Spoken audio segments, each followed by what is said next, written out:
Thank you so much for joining us for CBN NewsWatch. I'm Ephraim Graham. Ahead today, Israel taking the fight to its enemies, from Hamas in the south and now Hezbollah in the north. We're going to take a look at the possibility of a wider war. What was Iran's involvement in Hamas's attacks on Israel on October 7th? We're going to hear what Israel's government believes. The U.S. public standing by Israel, but they're concerned, could American troops be pulled into the fighting? And we're going to bring you an up-close and personal look at just how bad the Hamas attacks really were on Israeli citizens. All those stories and more ahead today on CBN NewsWatch. This is CBN NewsWatch. Thank you so much for joining us. We're going to begin this half hour in the Middle East with the war, where Israel is taking the fight to its enemies, from Hamas in Gaza in the south to Lebanon and Hezbollah in the north and now in the West Bank. Israel is taking its fight to the enemies. The war has already forced about 300,000 Israelis out of their homes. And as the fighting escalates, concerns of a second front on Israel's northern border with Lebanon. The U.S. State Department is urging Americans not to travel to Lebanon and that U.S. citizens in Lebanon leave the country. As Chris Mitchell now reports, the Lebanese border, the threat from Hezbollah could represent Israel's biggest challenge. As Israel enters its 17th day at war with Hamas, it's dealing with a number of fronts on the southern border, the northern border, and in the West Bank. In Gaza, the IDF continues to pound targets as a prelude to a likely ground invasion. In the West Bank, the IDF has arrested dozens of Hamas terrorists and hit a mosque used as a weapons depot and stopped an imminent terror attack. Dozens of communities in the north and south are being evacuated, with 300,000 Israelis living away from their homes. And on the northern border, Israel and Hezbollah are trading rockets, anti-tank rounds, and artillery. The front with Hezbollah may well represent Israel's biggest challenge. On Sunday, Iran's foreign minister warned a regional war could break out if Israel continues striking Gaza, a veiled threat that Hezbollah would join the war. Israeli Prime Minister Benjamin Netanyahu then warned Hezbollah. If Hezbollah decides to enter the war, it will make the mistake of its life. We will cripple it with a force it cannot even imagine. And the meaning for Hezbollah and for the state of Lebanon will be devastating. But we are prepared for any scenario. We're in the community of Stula, just a few yards away from the Lebanese border. About 90% of this community has been evacuated since the beginning of the war. Behind me, you can see a Hezbollah observation tower. Hezbollah has set up about 50 of these all along the border. The towers are just one part of the Iranian-backed terror group's plan to attack Israel. And for days, Hezbollah has been increasing its attacks. This is the scene of one of the Hezbollah rocket attacks fired from over there, just over a mile away. It landed here and killed one Israeli Arab who came here to work and injured 3 others. CBN News talked with the IDF commander of the area, who says Israel is ready. We called all our reservists, or most of our reservists, and we had a set plan to defend the northern part of Israel. We were able to bring them here, prepare them, put them in the places that we planned ahead, which I can't elaborate, but are prepared. Retired Lieutenant Colonel Sarit Zahavi has studied Hezbollah's strategy for years and sees a carbon copy of Hamas's plans in the north. Hezbollah published similar offensive plan a decade ago with the same details, just as it happened in the south.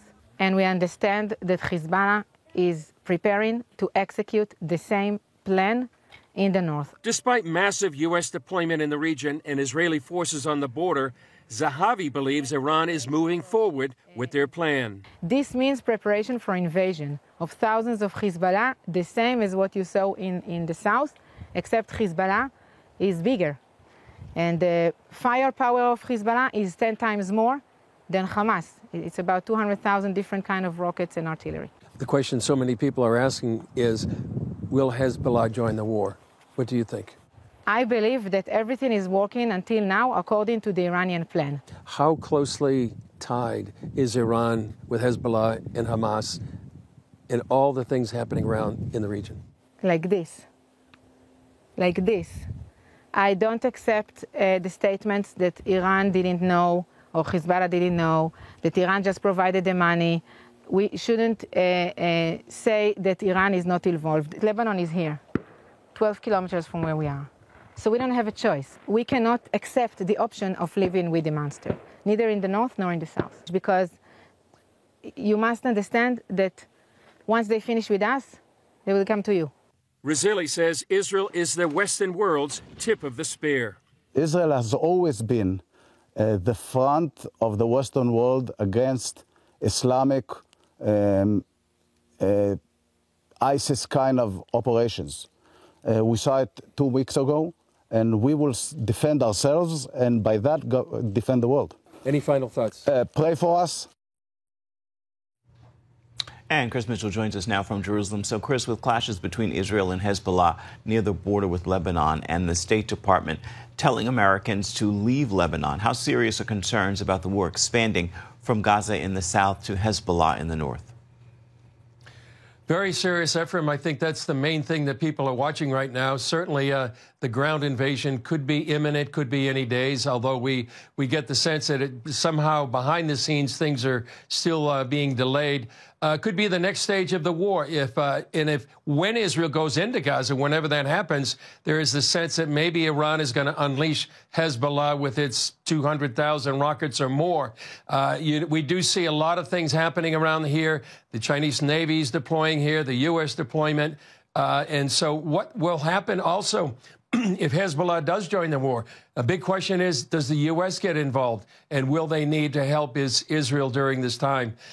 So a lot of things are happening. And, right at the end of our story there, Ephraim, you saw the IDF commander saying, pray for us. That's what Sharit said. And I don't think we should underestimate the power of prayer that people are asking for here and that people around the world can be interceding for Israel. In your story, a retired Israeli officer said Hezbollah had plans to attack Israel in the same way as Hamas did on October 7th, but on a much bigger scale. What can you tell us about that? Well, as Sarit Zahavi said in our story, these are plans a decade old, and this is something they've been preparing for. Recently, in the last few months, we've been seeing scenarios where Hezbollah has been training and doing war games and actually kind of looking like the same thing that Hamas did. And just a few years ago, we reported on tunnels that Hezbollah had dug and that Israel had uncovered. The whole idea behind that was that, hundreds of commandos would come out to kill and kidnap Israelis on the northern border, accompanied by a massive missile barrage. But this is also something Israel's been preparing for. In fact, after the 2006 war, I talked to an Israeli general, and he said that what they will do if Hezbollah does attack is that they will bomb Lebanon into the Stone Age. The same officer says Iran knew exactly what was going to happen with the Hamas attacks on October 7th. What does the Israeli government believe about Iran's involvement on that day? Well, Iran, Ephraim, is the head of the snake, and they're behind Hamas. They're behind Hezbollah. The foreign minister of Iran has been in Beirut. They believe they're part of the planning, they're part of the funding, part of the fueling. And what they're also doing is exporting the Islamic Revolution. When I was talking to Sarit Zahavi, I was talking about deterrence, and she was making the point, deterrence doesn't fit in their kind of ideology and their thinking as it does in the West. And so when they see, Israel deployed and the U.S. deployed in the Mediterranean, they're still thinking they're going to go ahead, try to destroy the Jewish state. It's all part of their plan to have hegemony over the region. And one other thing to be mindful of, part of this may be because there was the diplomacy was getting Israel, Saudi Arabia, and the U.S. all on the same page. That's something that was a huge threat to Iran, something they wanted to interrupt. What are you hearing about the fighting from the Israeli public? Well, Ephraim, you may notice, I don't know, I got a haircut just a little while ago, and I was talking to my barber, and I was asking him about it. And this is something I've heard from other Israelis. They're crushed about the massacres. The atrocities are just horrifying. But the one institution that they trusted was the IDF. And now they wonder, who can they trust? The other thing, Ephraim, I would say, is they want a war with Hezbollah. That's what I heard up on the northern border. It's what I heard from my barber. They are people of peace. They don't want a war, but they feel they have to have a war in order to eliminate this threat on the southern border and the northern border. One of them said to me, if somebody was pointing a gun at you and said they were going to kill you, you don't ask them, are you serious? When are you going to do it? You just go ahead and attack them before they attack you. I think that's a sense many Israelis are feeling right now. All right, Chris Mitchell, our Middle East Bureau Chief, reporting for us from Jerusalem. Thank you, Chris. We continue to pray for you. Please stay safe.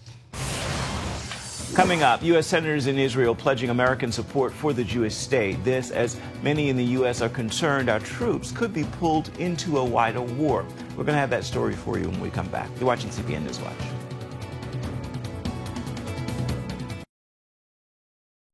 A new Wall Street Journal poll shows that while U.S. support for Israel is steady, Americans fear U.S. forces could get pulled into a regional war. CBN's Dale Hurd brings us this story. A new Wall Street Journal Ipsos poll shows U.S. public opinion is rallying behind Israel as it responds to the massacres of civilians by Hamas. But it also shows less support for America's role in the war. 42% said the U.S. should side with Israel, a record high since 2002, while only 3% said the U.S. should take the Palestinian side. Only 38% said the U.S. should commit American troops to help Israel if it's attacked by its neighbors. In the past week, U.S. forces have faced attacks by Iranian proxies. There have been several drone attacks against U.S. bases in Iraq. Last Thursday, over a 9-hour period, an American warship in the Red Sea shot down 15 drones and 4 missiles launched by Iranian-backed forces in Yemen. Secretary of Defense Austin says he expects it to get worse. What we're seeing is the prospect of a significant escalation of attacks on our troops and our people throughout the region. Pro-Palestinian protests are also raising concerns of more unrest spreading throughout the region. Meanwhile, in Israel this weekend, U.S. senators pledged America's strong support. We have Israel's back. We're going to give Israel everything they need in order to defend themselves. President Joe Biden is showing strong support for Israel. But after Hamas released 2 American hostages, he reportedly called for a delay in its ground advance in hopes of freeing more. Israel says Hamas is holding at least 222 hostages, including some Americans. Middle East expert Dan Senor explains the diabolical reasoning for putting civilians in danger. Because it serves 2 purposes. One, they know how Israel is so averse to civilian casualties when it's fighting an enemy that it has a deterrent effect. And 2, if Israel does strike a military capability and there are civilians co-located and they get killed, Hamas scores a PR victory. IDF photos show that since the beginning of the war, Hamas has been exploiting civilians and civilian sites, such as kindergartens, schools, and mosques, for the purpose of firing rockets at Israel. Dale Hurd, CBN News. Now, some of those pro-Palestinian protests Dale mentioned have taken place in the country of Jordan, and CBN's George Thomas joins us now from Amman, Jordan. So, George, tell us about the protests and what you've seen there so far. Yeah, Ephraim, it has been going on for the last 2 weeks, almost every night, starting around 5:30 all the way till about 2 o'clock in the morning. It normally takes place, Ephraim, very close to the Israeli embassy, just up the street. But as you can imagine, there is a lot of police as well as army presence. They are, in essence, Ephraim, allowed to protest within an area very close to a major mosque here in downtown Amman. And so the authorities, the Jordanian authorities, obviously are very, very concerned about their own internal security and the tensions that are growing in the region. And they also want to give their citizens an opportunity to vent some of the anger and frustration that they're seeing happening to fellow Palestinians in the Gaza Strip. But there is this palpable sense of just anger, growing anger, not just here in Amman, Jordan, but pretty much all across the Middle East and as we've seen in Europe and other parts of the world. George, is there concern that the longer this goes on, it breeds the next terrorist in Jordan and possibly elsewhere? Oh, absolutely. That is what I've heard from continuously since I landed here yesterday evening and spent time at a number of protest locations. They're just warning me as they discovered that I was an American citizen. They said, you have no idea what you are breeding here. The longer this war, this siege continues in Gaza, and they continue to see the horrific images coming out of Gaza, they say, listen, you are breeding the next generation of people who are going to attack U.S. interests, the United States, U.S. American citizens, not just in the Middle East, but around the world. They said this is a turning point, and it could get worse from here on out. And that's why I think you saw the State Department issuing a worldwide alert for Americans around the world to be very, very cautious, especially those in the neighboring countries of Israel, for example, in Jordan and in Lebanon. Critics in the United States and other countries are saying the media has been unfair to Israel at times. What are you hearing from the Lebanese people? Actually, it's the Jordanians. I'm here in Amman, Jordan, but the Jordanians will say quite the opposite. They said that the Western media has been very pro-Israel, that they have, in essence, not been able to report on the plight of the Palestinians and what they are experiencing. And I've had these heated discussions and very open and very vulnerable discussions with Jordanians, and they see a double standard. They say when Ukrainian men, women, and children were being slaughtered by the Russians, they said the entire world rallied around the Ukrainians against the Russians. And they say they don't see that kind of support for the Palestinians. They say that nobody cares about the Palestinians, the plight of the Palestinians. They say, they have no water, no electricity, no food. And there are, hundreds of people who are getting killed each and every single day by Israeli airstrikes. And they point to the double standard. And I push back and I say, listen, we don't have a lot of Western journalists who are today reporting from Gaza because of the dangerous situation there, and it doesn't give reporters like myself a chance to go in and get a sense of what is really happening on the ground. But you can really sense, Ephraim, the sort of angst against the Western media, particularly American media. They say that it's very, very one-sided, very, very pro-Israeli. All right, George Thomas reporting for us from Jordan. Thank you so much for your time. Encourage you to stay safe as well. Thank you. Still ahead, an up-close and personal look at one of the kibbutzes in Israel that was brutally attacked by Hamas on October 7th. We're going to have that story for you when we come back. You're watching CBN NewsWatch.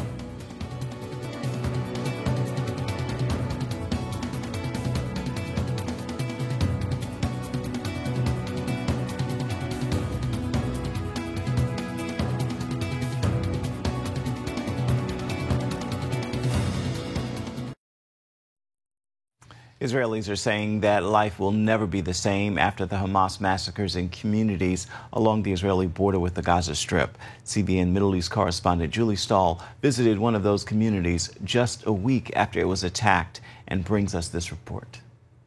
Miriam Kadosh is a tour guide who brought groups to Be'eri regularly before that fateful day. I bring delegations and people who want to know this beautiful area called, the Fringe of Gaza, because people don't know, but these places used to be so green. It used to be paradise, the place you wanted to grow your children in. We're here in kibbutz Be'eri, where about 10% of the people here were killed last Saturday, just a week ago.